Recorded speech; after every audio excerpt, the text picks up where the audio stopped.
اے اللہ میں جن باتوں کو لے کر پریشان ہو اس میں میرے لیے آسانیاں فرما، آمین۔ حرام روزگار اگرچہ تمہارے گھروں اور جیبوں کو بھر دے گا لیکن تمہارے دل سے ایمان خالی کر دے گا۔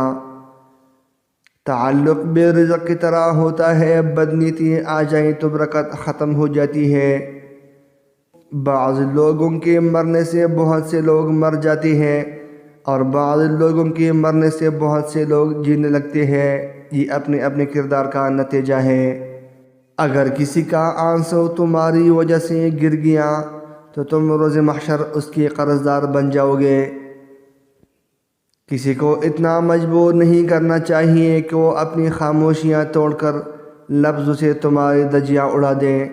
آگے بڑھنا اچھی بات ہے لیکن انسان کو آگے بڑھنے کے لیے سازش کی نہیں بلکہ کاوش کی ضرورت ہوتی ہے۔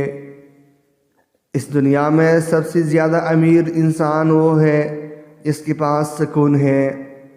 خونے رشتے توڑ کر انسان کی جوانی تو گزر سکتا ہے مگر بڑھاپا نہیں۔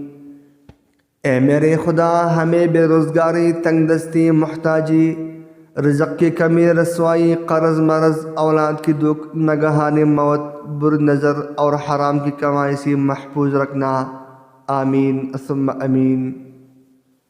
ان راستوں پر چلنا سیکھو جو راستے تمہیں اللہ کی طرف لے جائے۔ وہ مرد شادی کے لیے بالکل مناسب نہیں ہے، اس کے اندر یہ 3 چیزیں پائی جائیں: اول غیر ذمہ دار، دوم کم سن، سوم قوت برداشت۔ مزید اچھی ویڈیو دیکھنے کے لیے چینل ضرور سبسکرائب کیجیے۔